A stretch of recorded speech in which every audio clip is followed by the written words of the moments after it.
Okay, good morning. Today we're going to be looking at, firstly, how you talk about a writer's style or an effect that they have tried to achieve. So this often comes up in the comprehension section. You're asked, how does a certain writer convey certain feelings or a certain atmosphere, and it can be phrased a number of different ways. Essentially, they're all comments on their style. You're always going to be dealing with, quite short extracts, like a page and a half in 2 columns, will be fairly typical for your comprehension sections. But also what we're going to look at today, it can be used, in general it's a good skill to have. You're always asked to comment on a poet's style. Now, to be fair, what that usually materializes into is talking about techniques and things, but I just think the vocabulary and the approach to talk about a writer's style, it has many uses across English. So we'll have a look at this one today. So what we have here is, there's an extract that continues on further down the screen. The extract is from Hunter S. Thompson's book, Hell's Angels, wherein he sort of hung out with the Hell's Angels for at least a year and kind of studied them. And at some point he started to find their culture, if you want to call it that, their interest in motorbikes and the kind of freedom that motorbikes often symbolize. He started to find that kind of infectious, I suppose you could say. So what we're going to look at here is, if you were asked to comment on how the writer conveys the freedom and danger of motorcycle riding in these paragraphs. So I've divided it into sections, and again, you can use it the way I would suggest is look at the question, look at the paragraphs. Now, they won't all fit on screen at once, I think. I might be able to change that in a moment. And then maybe pause it before I go on and break it down the way I would do. So, you could practice it that way and see, okay, well, yeah, actually I picked out a lot of those things myself. So you're on the right track. I won't do an exhaustive list. There might be things you'd pick out that I didn't. But it's a good example of, within a block of text, what might you look at? What might you be able to say about it? Keeping in mind always the question and the specifics of the question, here being freedom and danger. How is that conveyed? How is that got across to the reader? By the words that are chosen and the way it's written. So let me see if I can fit the first 3 on screen in one go.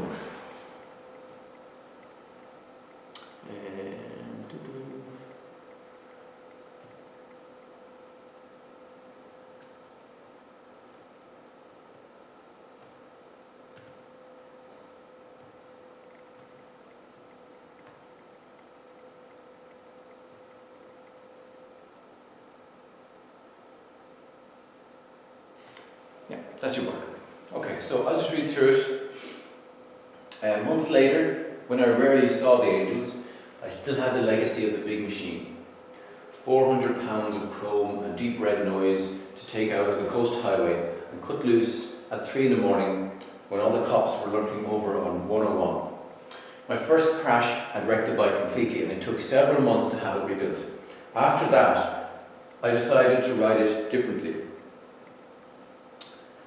I would stop pushing my luck on curbs, always wear a helmet, and try to keep within range of the nearest speed limit. My insurance had already been cancelled, and my driver's license was hanging by a thread. So it was always late at night, like a werewolf, that I would take the thing out for an honest run down the coast. I would start in Golden Gate Park, thinking only to run a few long curves to clear my head. But in a matter of minutes, I'd be out at the beach with the sound of the engine in my ears, the surf booming up on the seawall, and a fine empty road stretching all the way down to Santa Cruz. Not even a gas station in the whole 70 miles. The only public light along the way is an all-night diner down around Rockaway Beach. There was no helmet on those nights, no speed limit, and no cooling it down on the curves. The momentary freedom of the park was like the one unlucky drink that shoves a wavering alcoholic off the wagon. I would come out of the park near the soccer field and pause for a moment at the stop sign, wondering if I knew anyone parked out there on the midnight strip. Okay, so if you want to pause it there for a minute, try and pick out how it is you think he conveys freedom and danger, and then we'll have a look at what I came up with below. So I'm just going to go ahead and scroll down to that.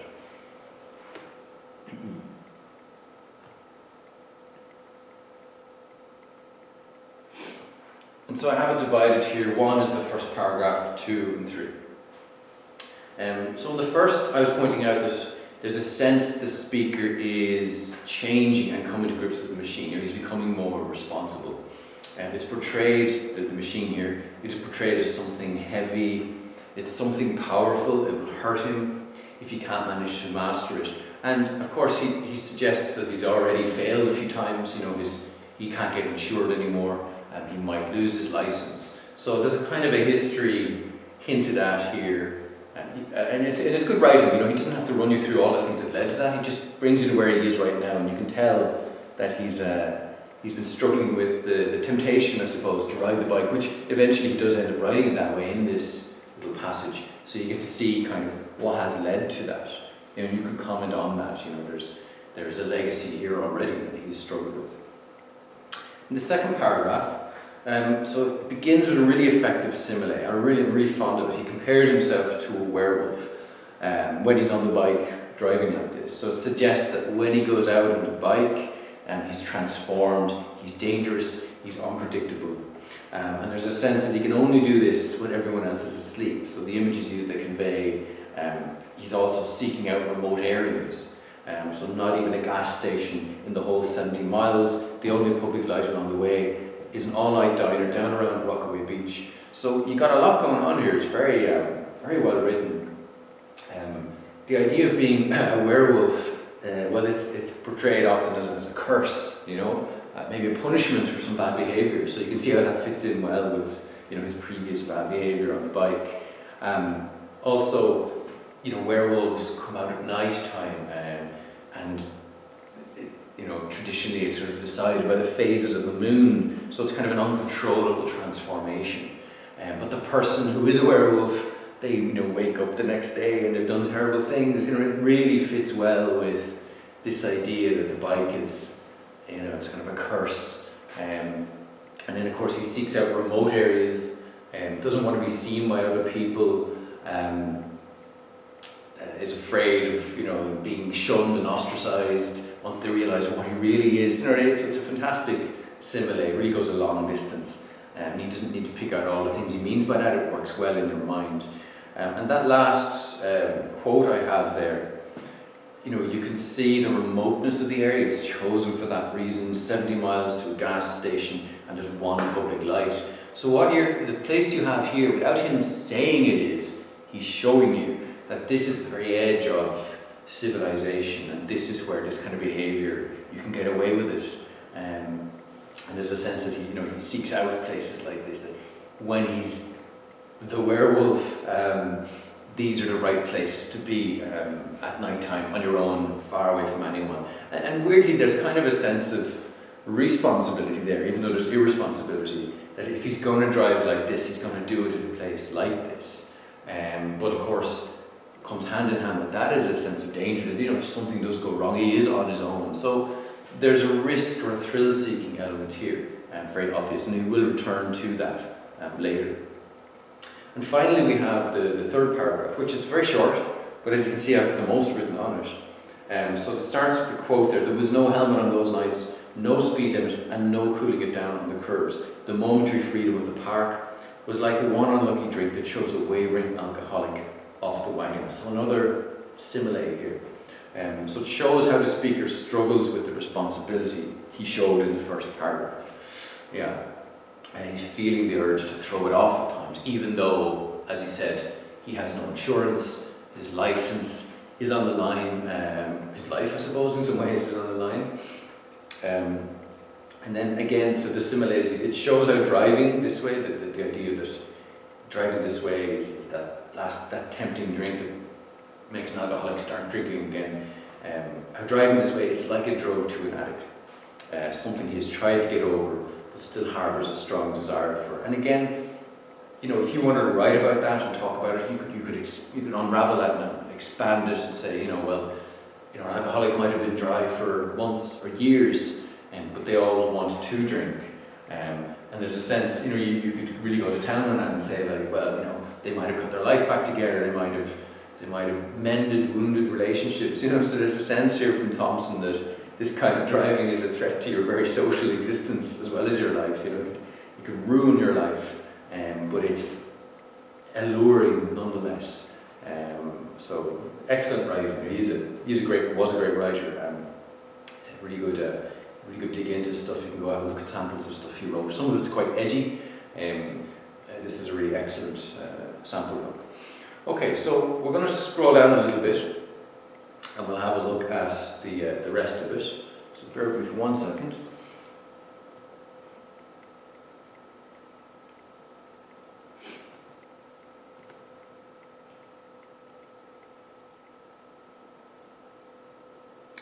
Okay, so here we're going to look at, let's imagine you were asked, how did the writer convey? It's kind of like an action scene. So have a look at the sample below. Continuing on from the first, comment on how the writer uses language to convey speed and danger. What methods does he employ to this effect? Okay, so this is now going to be a different kind of writing. It's literally the next few paragraphs in the book. Let's have a look at it. So again, you might want to read it, pause, break your answer up into, look at each paragraph. What does he do? Some techniques are repeated.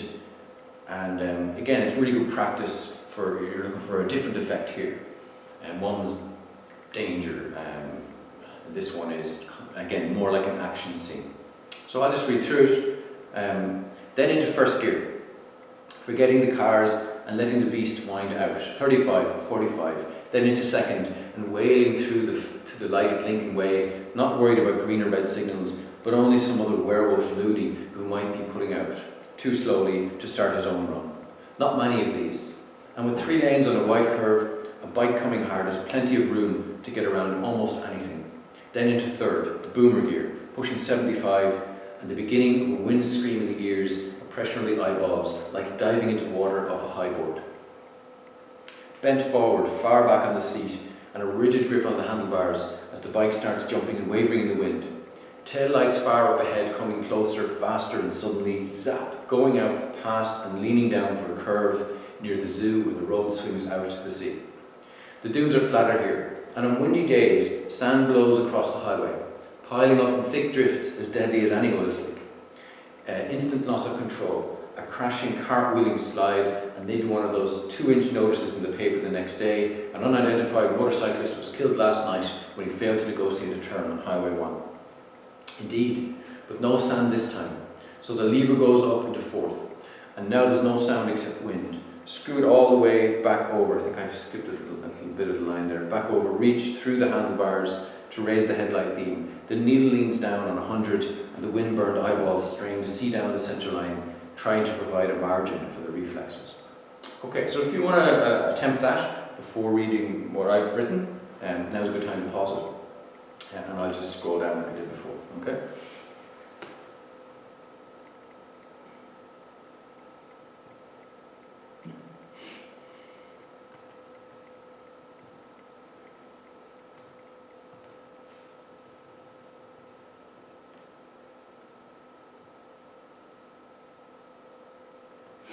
Okay, so in the first paragraph then, we have fairly typically, you've got the escalating speed dial. It's kind of the opposite of the countdown to the explosion or whatever. Okay, so the escalating speed dial is a simple means of conveying the growing danger of speeding.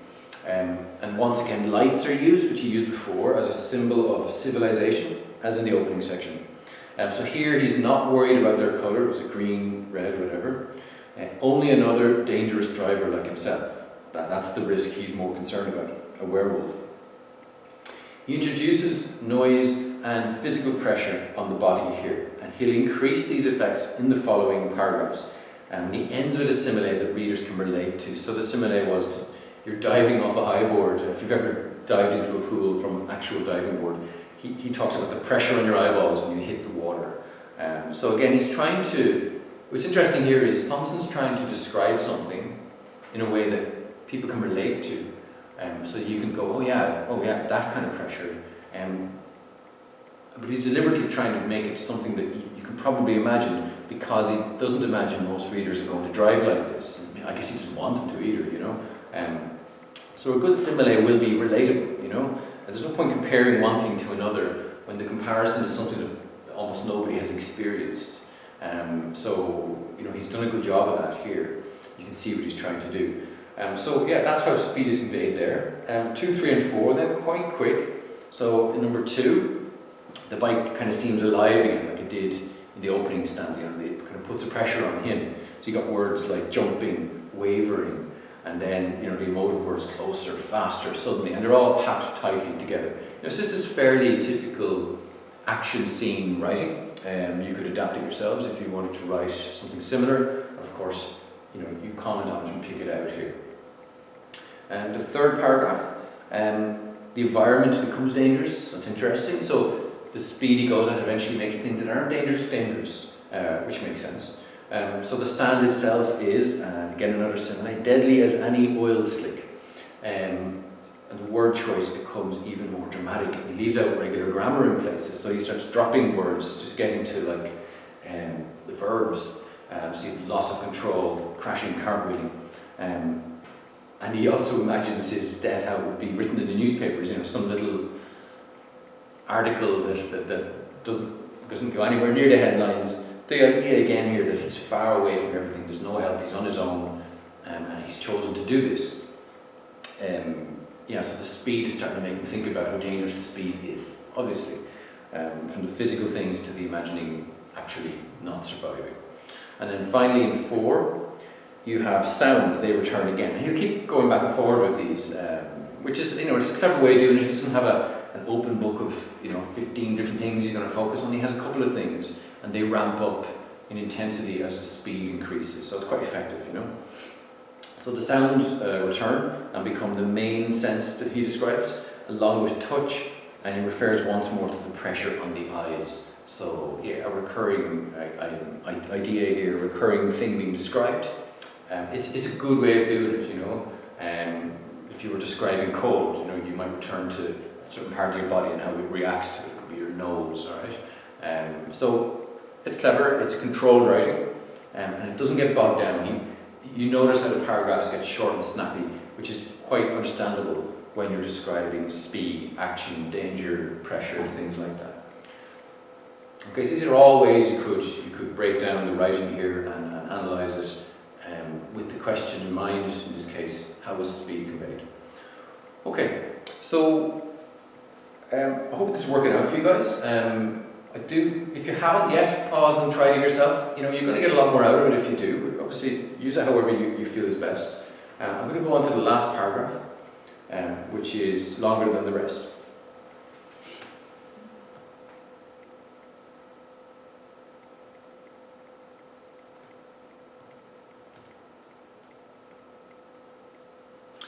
Okay, so the last thing I'll ask you to do is, you know, you might get a question that's a bit woollier, less direct, you know, not asking about speed, not asking about danger, and sometimes you see questions like this, so how would you go about answering it? In this case, the question is, how does Thompson define his relationship with this type of wild, dangerous driving? So, you know, where is he on the scale of, like, loving it, fearing it, wanting to do more of it? You know, he has already pointed out that it's like an addiction, and yet he does it anyway. So let's have a look at this one for that in mind. Now, I've underlined some of the areas I'm going to focus on.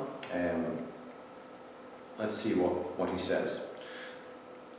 But the throttle screwed on there is only the barest margin, and no room at all for mistakes. It has to be done right, and that's when the strange music starts. When you stretch your luck so far that fear becomes exhilaration and vibrates along your arms, you can barely see at 100. The tears blow back so fast that they vaporize before they get to your ears.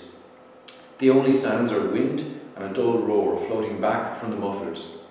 You watch the white line and try to lean with it, howling through a turn to the right, then to the left, and down the long hill to Pacifica. Letting off now, watching for cops, but only until the next dark stretch and another few seconds on the edge. The edge. And there is no honest way to explain it, because the only people who really know where it is are the ones who have gone over. The others, the living, are those who pushed their control as far as they felt they could handle it and then pulled back, or slowed down, or did whatever they had to when it came time to choose between now and later. Alright, so I have some things I'll comment on down here.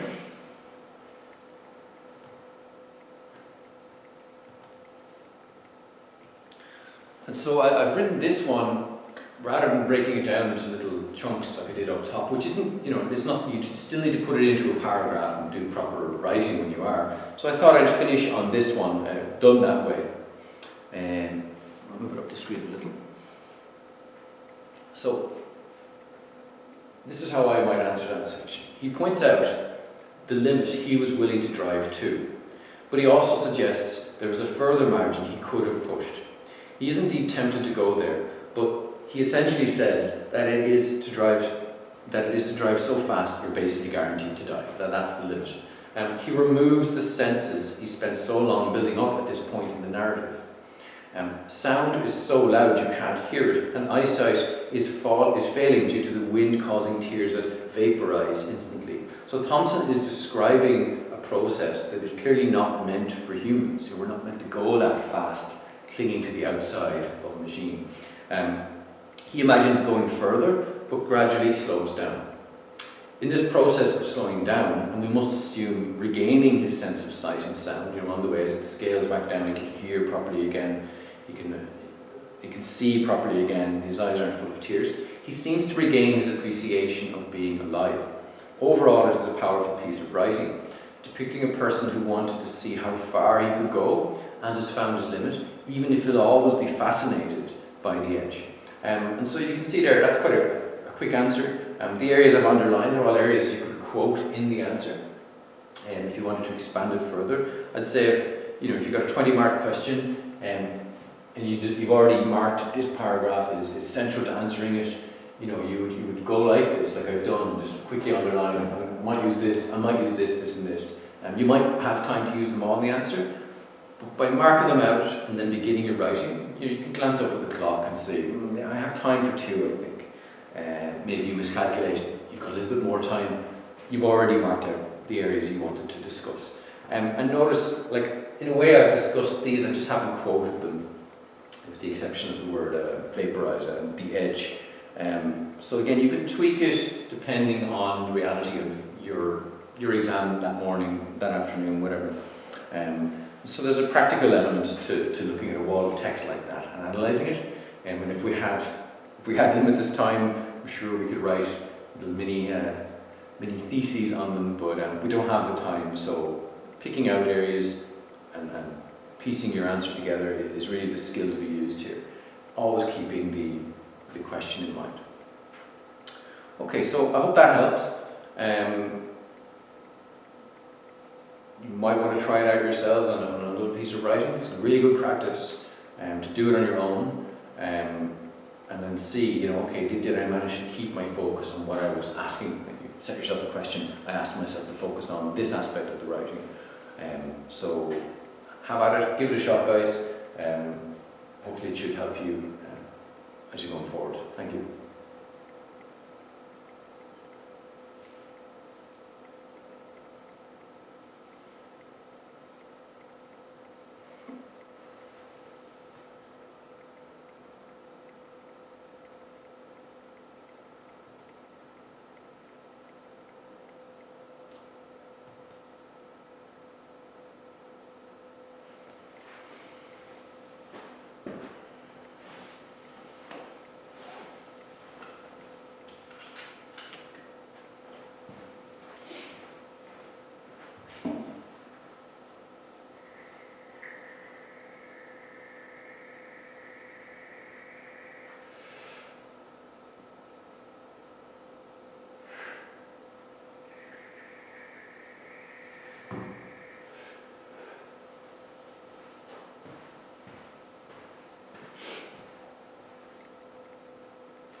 Okay everyone, welcome back to another video.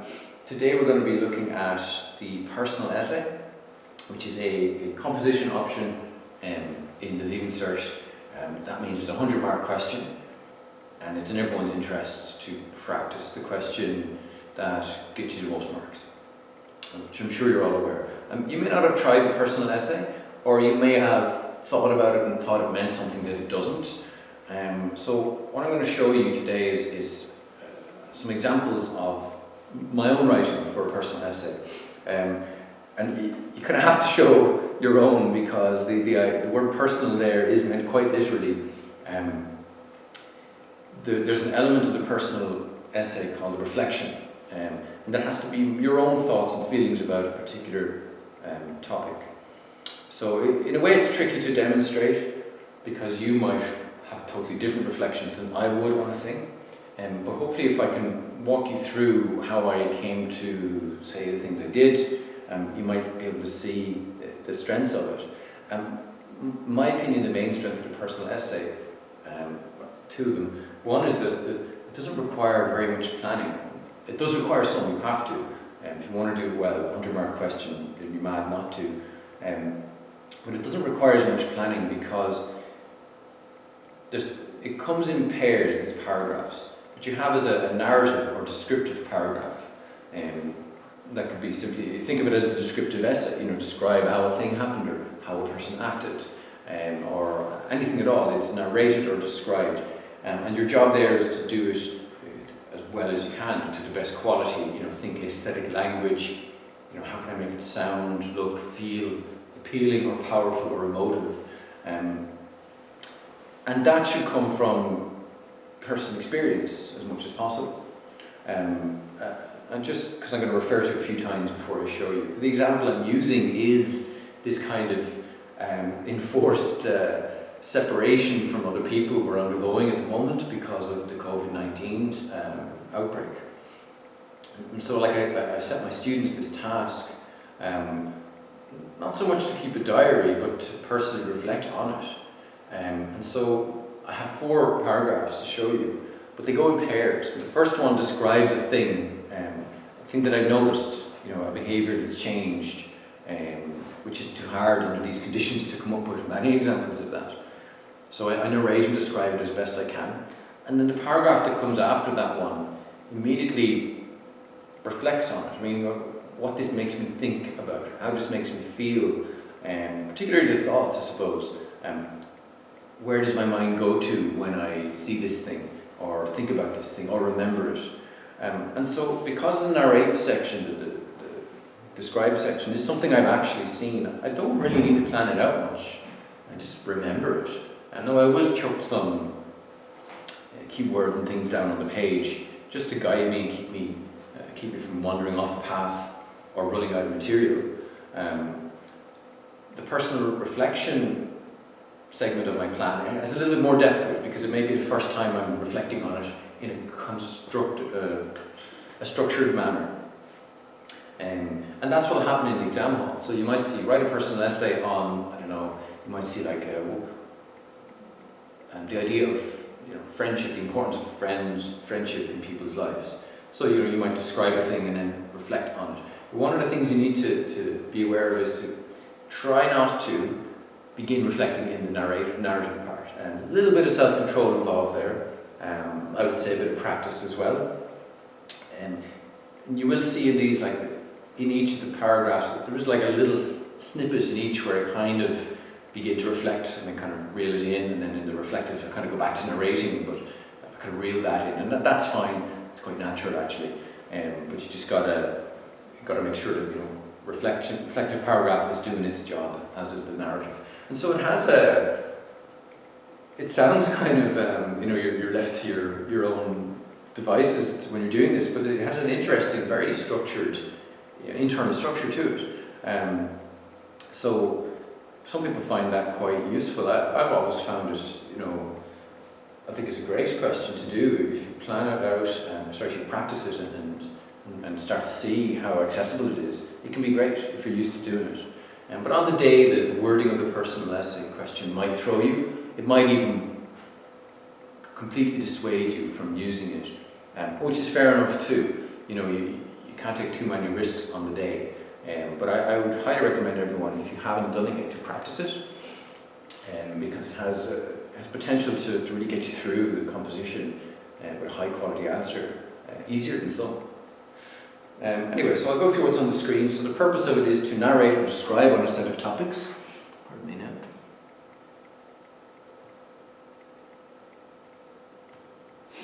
Related to the question focus, then to personally reflect on these and how they relate to my own thoughts and experiences on them.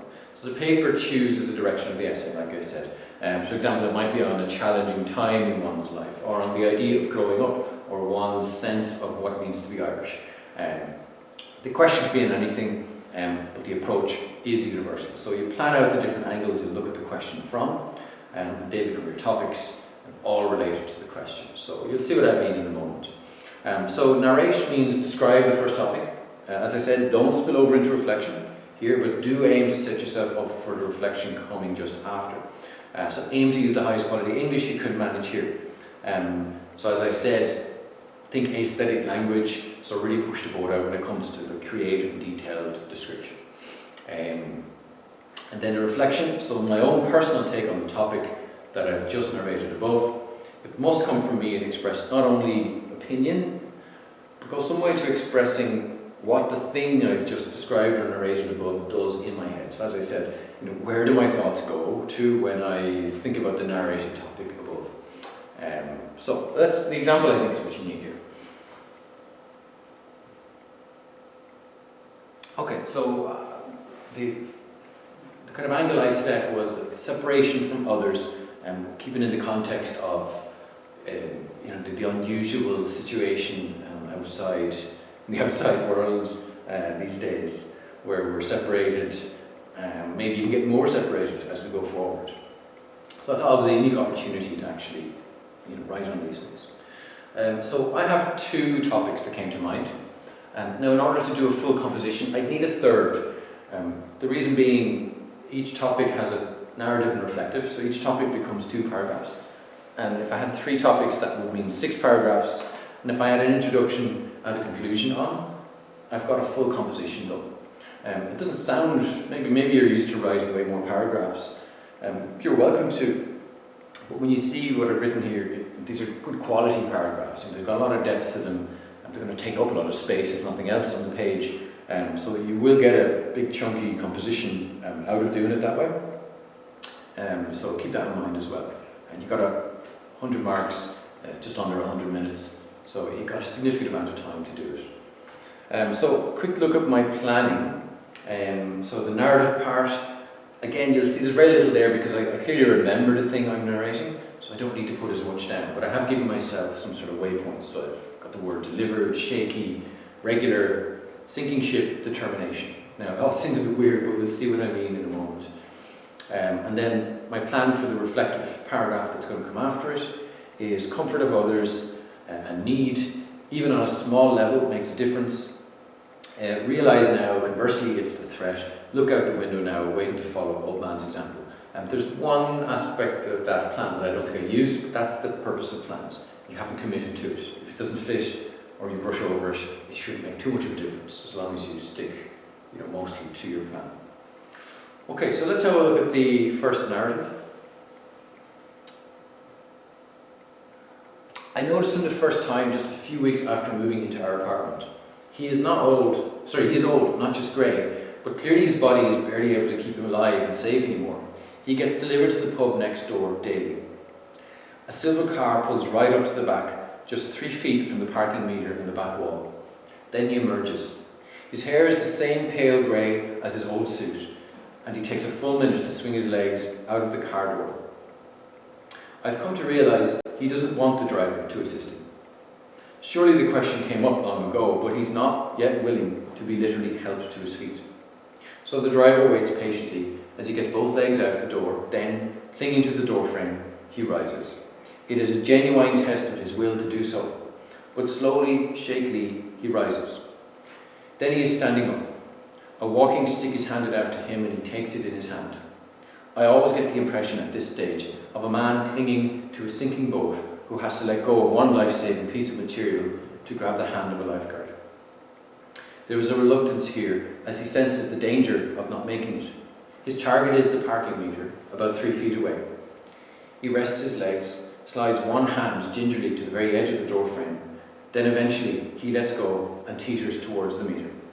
He always makes it, but the hard tarmac looms beneath his feet, waiting for a fall. Okay, so you can clearly see there, I think, that I've tried to capture the kind of subtle drama of this daily occurrence. I've tried to be aesthetic, even created a kind of an atmosphere, maybe unintentionally. So I wanted to get across at the start, how old this guy is. Even if I hadn't, been turning the dial on that, you'd see it by his activities, the way he moves. Then I'm thinking about him. I haven't personally reflected yet, really. You could suggest I am there, but I'm just imagining that, the only reason the driver isn't helping him is that he doesn't want the help. It takes so long for him to get out, and obviously he's said, you just have to wait. And then there's a sense here, it is a genuine test of his will. I've seen this happen many times where I live.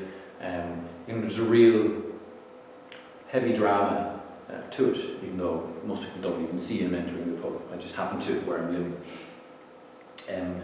I compare him then, I kind of use I suppose a simile almost, that he's like a man clinging to one sinking thing, and he has to have the bravery to let go of it to grab the other thing. And of course, I finish with the threat, the thing he's scared of is the ground beneath his feet. Okay, so it doesn't seem to have much to do with separation from others, but let's have a look at the reflection.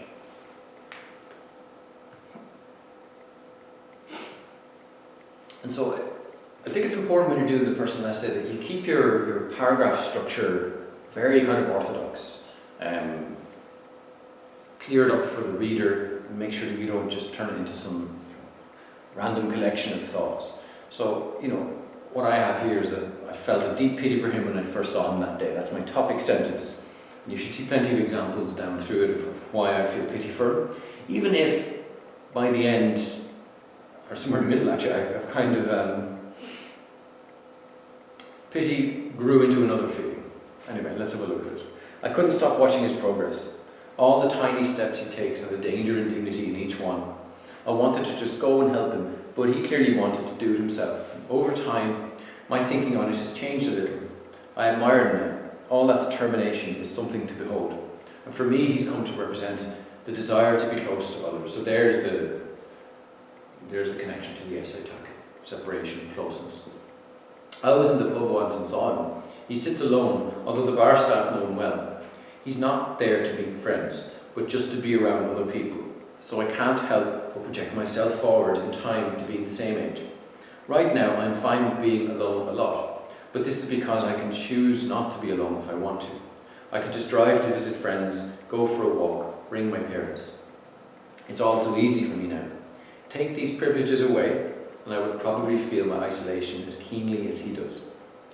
Being around other people is a need, not one we can clearly perceive in our youth or middle age, but a need nonetheless. Right now, being around others isn't an option, so I'm reminded of him every day as I look out my window. I don't see him anymore, but I feel his urge to be seen and heard. When this isolation is over, I'll go outside and follow in his footsteps, tentatively at first, wary of the danger, but eager to hear the voices of my fellow humans and feel their glances in my direction. Okay, so, this comparison between me and him at the end, it's kind of like a universal thing almost, so considering him, he's kind of a message. His struggle and determination is a message of how important it is, the thing that he's looking for. Some of my students mentioned that it's almost like the place he's going. If you didn't know the place he was going to was a pub, you might think it was a doctor's or something. The kind of the need to go there, and the effort taken and the danger, kind of endured. So you can see how those two work in tandem. And if you've never done a personal essay before, that might be an eye-opener for you. I could do that actually. Describe a thing and then reflect on it. Keep the reflection tight. Don't let it, as I said, don't let it spill out to become kind of a general thing. Try and rein it in at the end. I kind of remind myself, here I'm reflecting on separation, closeness, the need to be around others. but I kind of reminded myself at the end to bring it back to the thing I was talking about, the person in this case. And if you're talking as an examiner would go like for language use and cohesion. They're both excellent doing things like that, you know. They don't feel at the end that you've gone off the path. So that helps too. Okay, so the final example then, it's in the same essay, and it's a different example, keeping the topic, the essay title in mind, the essay focus of separation from others during this crisis that we're going through. So what I have there is going shopping in Tesco.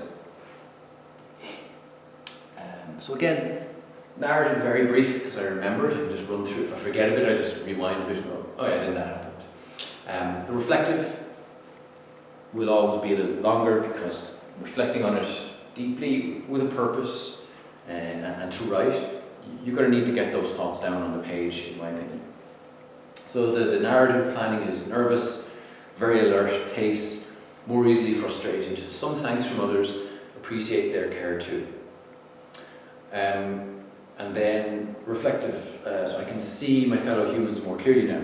In normality, we pass each other by without noticing. Normality provides all this. You see yourself more clearly too, how you act normally and why. For now, keeping distance, man swabs baskets and trolleys, leaving no trace on the microbial level. I know I leave a trace in my actions and appearance. Alright, let's have a look at it then.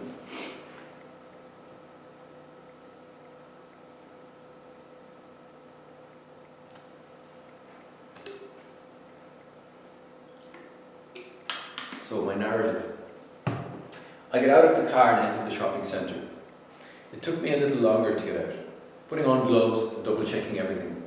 I had a stretchy scarf around my neck, ready to put it over my mouth if there were people coughing and sneezing inside.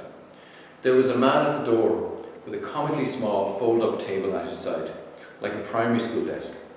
He had sanitizer, sprays and tissue paper in a big blue roll that matched the blue latex gloves he wore. His welcoming smile seemed incongruous. Thankfully, there were far fewer customers inside than normal. I was immediately alert to their presence and they to mine. I would make moves to avoid them when they were far away, rather than risk a collision. It didn't take long for this to grate on me. I was frustrated before I realised I was. One man was browsing the aisles like any normal day. Unfortunately, this included meandering left to right through the aisle, holding everyone up behind him as they tried to plot a course past him. I was angry by the time he realised. In the very same aisle, though, a woman who worked there rounded the corner, pushing her staff trolley with its myriad of cleaning bottles, gloves, small scraping tools, clipboard and some kind of handheld scanning device. I stopped when I saw her and she did too. I then stepped wide to one side of the aisle, gesturing to her that she should pass me by. I suspect I was doing so passively aggressively, as an example to the wandering man of how he should have been acting, not she. She smiled her thanks and glided by silently. I felt my anger dissipate in that moment. This single aisle seemed to contain in it a lesson in miniature about the whole situation we find ourselves in. Okay. Yeah, so I've highlighted some areas there that you might find interesting. Obviously the topic sentence, this is going to be about me going into the shopping centre. The image of the man at the door, similar to the old man, I'm going to return to this guy later in my reflective. I wasn't sure I was going to do that, but I actually liked the image and I thought I could reflect on that and bring him back up in my reflective paragraph. Again, examiners will love seeing that. That's really good structure, really great cohesion. You can see how one paragraph informs the other. So I like it. I also like that it's kind of a strange image. I remember I asked some students, what does the little primary school table and the big man with the sanitizer, what does that suggest? And I got a lot of really interesting answers. One really good one I thought was, it shows that the approach being taken is just being made up as we go. Like the little table is just a little table they found in the back. And they think, well, we'll put this guy here and see if that works. So there's a sense of things are a bit ramshackle, that kind of thing. And here you've got feeling. Okay, the sense that, there's an undercurrent, things could get panicky or emotions could flare. Like people are at a higher emotional setting when they go in. Of course, that's set up by the fear that you can see in the preparation of the gloves and the possibility of putting this thing up over my mouth. And then at the end, I probably didn't even need to say this. This aisle seemed to be like a little message, a little metaphor for a little analogy of what's going on in society. I didn't need to say that, I guess I've shown it, but just to highlight there that that's kind of the point I was trying to make. Okay, so let's go on to the last one then, which is my reflective on that. Okay, so I start with a rhetorical question, and this is the thing I'm going to be pondering. How many times have I gone into that same shop and walked around unnoticed and not noticing others, and how I myself may be perceived by them? So I think I can see people more clearly now, so if you remember that from my plan. Or rather, my mind is switched on to notice them all because of the danger they represent on some level. But I see only the bare minimum during more typical times. In normality, we all pass each other by without noticing much. Perhaps this is the great gift of normality, blissful ignorance. It is a gift and a great limiting shackle. So it's kind of a contrast there. Practically, I need to be able to get to the shops and not get bogged down, considering the humanity of every single person I pass by. But I must be missing many of the details that go into making up a human life. So I noticed that frustrated man and the lovely staff lady in great detail. But more than just detail, I saw them. I saw who they were on some level and what they wanted in that moment.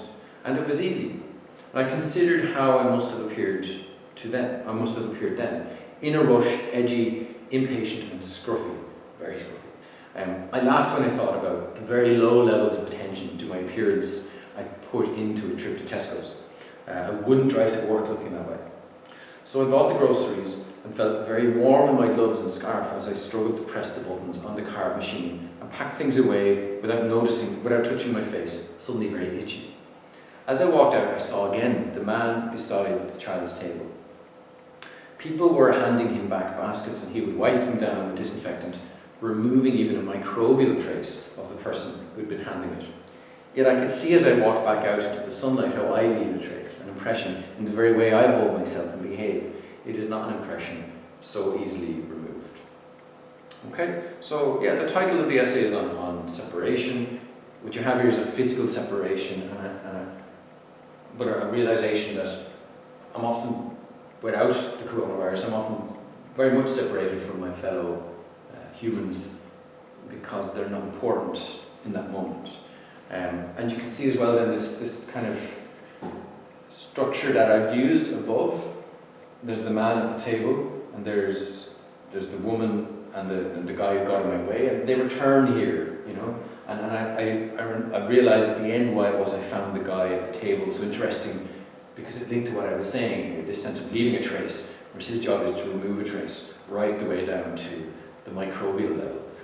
So I thought there was an interesting little connection and contrast there. Okay, so, at that stage I'd be 2/3 through my personal essay, 2/3 through my composition, probably feeling pretty good about myself. And one of the great strengths, as you can see, is the planning is quite quick. If you found you could only plan out 2 topics and making 4, and you were struggling to think up of a 3rd, well, if you've got that much planned, you might as well start it if you're going to do it. And then when you get to this point, go back to the plan. You might find something that's come to your mind by then. As I said, you're 2/3 through, so I'm sure you manage it. Okay, so hopefully that is of some use to you. It clears things up. Again, these things work when you practice them. You don't have to do a whole one, but why not? Why not practice it? It could be the composition option that you've been looking for. It might suit you better than you think. Okay, thank you very much, and goodbye.